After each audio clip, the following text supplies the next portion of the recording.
Israel Lebanon जंग के बीच एक और युद्ध की धमक सुनाई दे रही है। अब नॉर्थ कोरिया और साउथ कोरिया के बीच टेंशन बढ़ गई है। जिस तरह का माहौल बन रहा है, कभी भी उत्तर कोरिया और दक्षिण कोरिया के बीच जंग भड़क सकती है। कुछ समय पहले 1 मिलियन से ज्यादा उत्तर कोरियाई जवानों ने मिलिट्री ज्वाइन कर ली और बहुत ने सेना में शामिल होने के लिए आवेदन किया। उत्तर कोरिया में फिलहाल हो रही सुगबुगाहट इसलिए डराने वाली है क्योंकि इसी साल जनवरी में वहां के लीडर किम जोंग उन ने पड़ोसी देश साउथ कोरिया को अपना सबसे बड़ा दुश्मन बताया। अब दोनों के बीच तनाव चरम पर पहुंच चुका है। दोनों ही आपस में जासूसी का आरोप लगा रही हैं। तो क्या दुनिया के एक और हिस्से में जंग होने वाली है?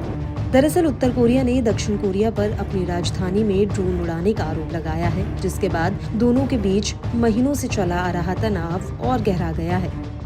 उत्तर कोरिया का कहना है कि दक्षिण कोरिया के ड्रोनों ने कथित तौर पर राजधानी प्योंगयांग में प्रोपेगेंडा वाले पर्चे फेंके।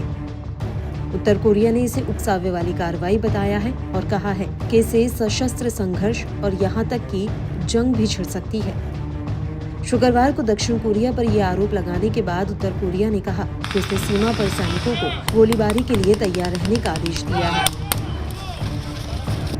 वहीं इस पर दक्षिण कोरिया ने कहा कि वह जवाब देने के लिए तैयार है। उसने चेतावनी दी है कि अगर उसके नागरिकों की सुरक्षा को कोई नुकसान पहुंचा तो ये उत्तर कोरियाई शासन के अंत का संकेत होगा।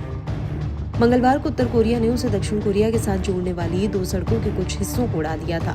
उत्तर कोरिया ने पहले ही ऐसा करने की चेतावनी दी थी। इसके एक दिन बाद उसने दावा किया कि 14 लाख नौजवान लड़कों ने सेना में शामिल होने या वापस सेना में आने के लिए आवेदन किया है।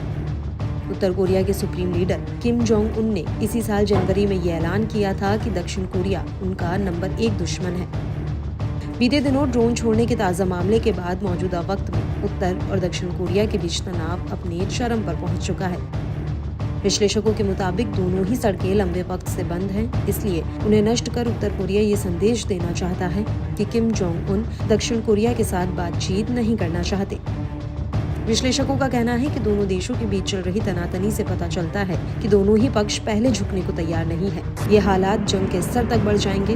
उत्तर कोरिया आंतरिक तालमेल को मजबूत करने के लिए सैन्य टकराव का फायदा उठा रहा है।